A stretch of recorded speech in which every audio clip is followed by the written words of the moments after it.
My line of battle, which twice had not only withstood the enemy's attack, but had taken the offensive and driven him back in disorder, was becoming momentarily stronger from the arrival, at last, of the reinforcements provided for, and if the enemy had remained on the field till the arrival of Ewell and Holmes, they would have been so strongly outflanked that many who escaped would have been destroyed or captured. Though my adversary's plan of battle was a good one, as against a passive defensive opponent, such as he may have deemed I must be from the respective numbers and positions of our forces, it would, in my judgment, have been much better if, with more dash, the flank attack had been made by the stone bridge itself and the ford immediately above it. The plan adopted, however, favored above all things the easy execution of the offensive operations I had designed and ordered against his left flank and rear at Centreville.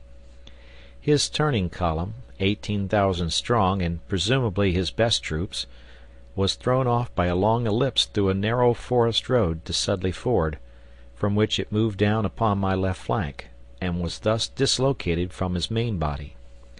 This severed movement of his forces not only left his exposed left and rear at Centreville weak against the simultaneous offensive of my heaviest forces upon it, which I had ordered, but the movement of his returning column would have been disconcerted and paralyzed by the early sound of this heavy conflict in its rear, and it could not even have made its way back so as to be available for maneuver before the Centreville fraction had been thrown back upon it in disorder. A new army is very liable to panic, and, in view of the actual result of the battle, the conclusion can hardly be resisted that the panic which fell on the Federal army would thus have seized it early in the day, and with my forces in such a position as wholly to cut off its retreat upon Washington. But the commander of the front line on my right, who had been ordered to hold himself in readiness to initiate the offensive at a moment's notice, did not make the move expected of him, because through accident he failed to receive his own immediate order to advance. The Federal commander's flanking movement, being thus uninterrupted by such a counter-movement as I had projected, was further assisted through the rawness and inadequacy of our staff organization, through which I was left unacquainted with the actual state of affairs on my left. The Federal attack, already thus greatly favored, and encouraged, moreover, by the rout of General B's advanced line, failed for two reasons. Their forces were not handled with concert of masses, a fault often made later on both sides, and the individual action of the Confederate troops was superior, and for a very palpable reason. That one army was fighting for union and the other for disunion is a political expression. The actual fact on the battlefield, in the face of cannon and musket, was that the Federal troops came as invaders, and the Southern troops stood as defenders of their homes, and further than this we need not go. The armies were vastly greater than had ever before fought on this continent, and were the largest volunteer armies ever assembled since the era of regular armies. The personal material on both sides was of exceptionally good character, and collectively superior to that of any subsequent period of the war. Footnote: This battle was noteworthy for the number of participants whose names are now prominently associated with the war. On the Confederate side, besides Generals Johnston and Beauregard, were Generals Stonewall Jackson, Longstreet, Ewell, Early, Jeb Stuart, Kirby Smith, Wade Hampton, Fitzhugh Lee, Thomas Jordan, R.E. Rhodes, E.P. Alexander, and others.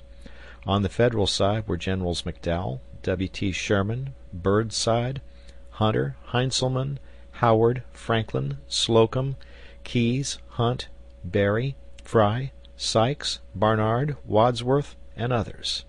End of footnote. The Confederate army was filled with generous youths who had answered the first call to arms. For certain kinds of field duty they were not as yet adapted, many of them having at first come with their baggage and servants. These they had to dispense with, but, not to offend their susceptibilities, I then exacted the least work from them, apart from military drills, even to the prejudice of important field works, when I could not get sufficient negro labor, They had come to fight and not to handle the pick and shovel, and their fighting redeemed well their shortcomings as entrenchers. Before I left that gallant army, however, it had learned how readily the humbler could aid the nobler duty. As to immediate results and trophies, we captured a great many stands of arms, batteries, equipments, standards, and flags, one of which was sent to me, through General Longstreet, as a personal compliment by the Texan crack shot, Colonel B.F. Terry, who lowered it from its mast at Fairfax Courthouse by cutting the halyards by means of his unerring rifle, as our troops next morning reoccupied that place. We captured also many prisoners, including a number of surgeons, whom, the first time in war, we treated not as prisoners but as guests. Calling attention to their brave devotion to their wounded, I recommended to the War Department that they be sent home without exchange, together with some other prisoners who had shown personal kindness to Colonel Jones of the 4th Alabama, who had been mortally wounded early in the day. End of the section relating to the battle.